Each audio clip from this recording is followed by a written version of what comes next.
కానీ తవ్వకాలలో ఎక్కడ రాముడి విగ్రహాలు లేకపోతే గుడి శిథిలాలు కనపడలే. అక్కడ బయటపడ్డాయి బౌద్ధ విగ్రహాలు, బుద్ధుని విగ్రహాలు బయటపడ్డాయి. ఈ దేశంలో ఎక్కడ ఏ మూలన తవ్వినా బౌద్ధ విగ్రహాలు. ఇప్పుడు మీరు సాధారణంగా మ్యూజియాలు చూడండి, ఆ మ్యూజియంలో ఎక్కడ చూసినా బౌద్ధ విగ్రహాలు కనపడుతుంటే తలలు పోయినాయి, చేతులు పోయినాయి, తవ్వకాలలో విరిగిపోయిన విగ్రహాలు, మొండాలు ఎన్ని కనపడుతుంటాయి. కానీ మన దగ్గర రాముడు, కృష్ణుడు, మరొకడు ఈ విగ్రహాలు ఎక్కడ మన దగ్గర తవ్వకాల్లో కనపడవు. ఈ తవ్వకాల్లో ఎందుకు కనపడుతున్నాయంటే ఏదో ఒక దశలో భూమిలో పూడ్చిపెట్టబడ్డాయో, లేకపోతే చరిత్ర కాలగర్భంలో కలిసిపోయినాయో, లేకపోతే భయపడి కొంతమంది దాంట్లో దాచిపెట్టినాయో, ఇవన్నీ భూమి తవ్వకాలలో ఇప్పుడు ఎక్కడ పడితే అక్కడ బౌద్ధ విగ్రహాలు మన దగ్గర కనపడుతున్నాయి. బాబ్రీ మసీదు తీర్పు కూడా మనం చూసాం. కోర్టు తీర్పులు ఎట్లా ఉంటున్నాయి? బాబ్రీ మసీదు కూలగొట్టిన తర్వాత సుప్రీంకోర్టులో కేసు నడిచింది. ఈ దేశంలో ఉన్నటువంటి కమ్యూనిస్టు పార్టీలతో సహా దాదాపు అందరూ కోర్టు తీర్పు కట్టుబడి ఉండాలా, దీనికి గొడవలు అవసరం లేదు అని చెప్పేసి ఒక నిర్ణయానికి వచ్చారన్నాడు. కానీ కోర్టు తీర్పు ఎలా ఉంది? ఆ కోర్టు తీర్పులో దాదాపుగా అన్ని పేజీలు బాబ్రీ మసీదు రాముడి జన్మభూమి అనడానికి ఆధారం లేదు, ఎటువంటి ఆధారాలు దొరకలేదు.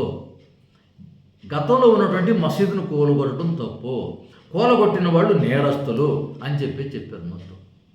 కానీ చివరికి తీర్పు ఏం రాశాడు? చివరిలో తీర్పు ఏం రాశారంటే విశ్వాసాల ఆధారంగా తీర్పు చెబుతున్నాము, ఆ స్థలాన్ని రాముడికి అప్పచెబుతున్నాము అని చెప్పేసి రాశారు.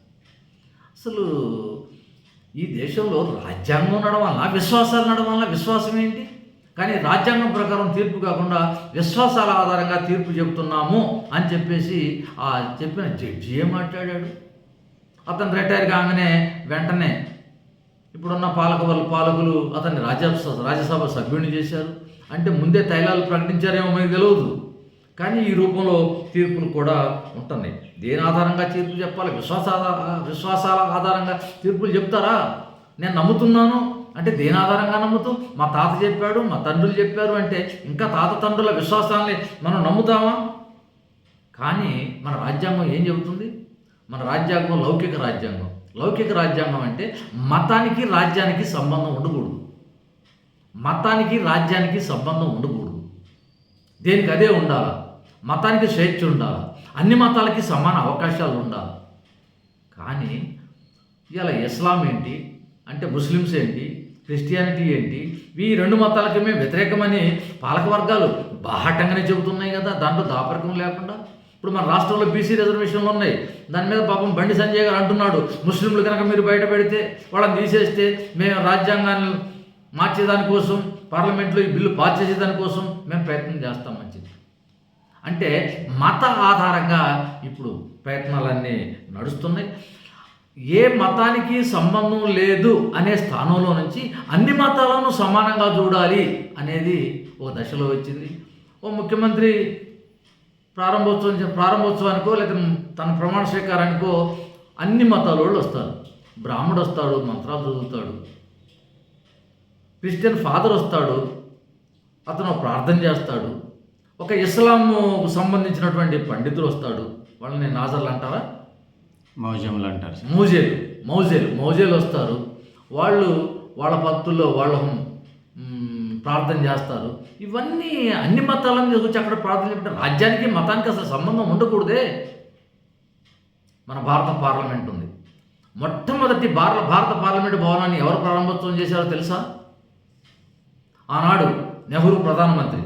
మనకు స్వాతంత్రం రాగానే ఆనాడు భారత పార్లమెంటుని ఎవరు ప్రారంభోత్సవం చేయాలా అంటే ప్రధానమంత్రి చేయాలా, రాష్ట్రపతి చేయాలా, ఈ చర్చ జరిగింది. కానీ చివరికి ఏం నిర్ణయం చేశారు? అప్పటికి 1952 ఎన్నికలలో ఎవరైతే పెద్ద మెజారిటీతో గెలిచారో పార్లమెంటు సభ్యులుగా వాళ్ళు దాన్ని ప్రారంభోత్సవం చేయాలా అని చెప్పి నిర్ణయం చేశారు. ఆనాడు పెద్ద మెజారిటీ ఎవరికి వచ్చింది?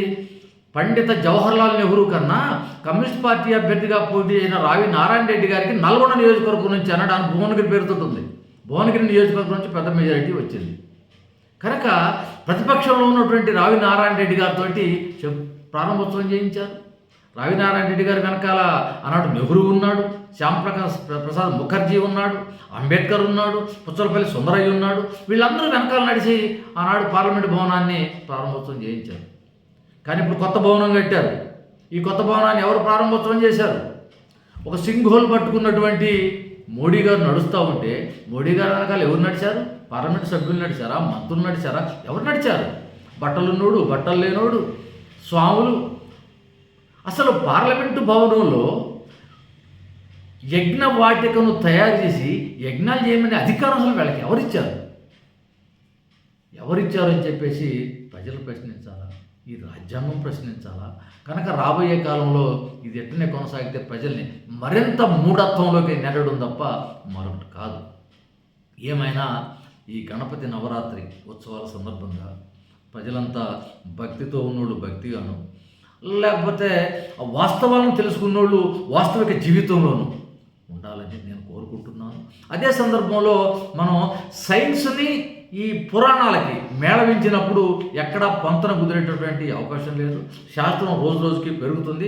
మనం ఏ ఆలోచన చేసినా ఇది సైన్స్కి నిలబడుతుందా లేదా అంతవరకే మనం చూసుకుంటే బాగుంటుంది.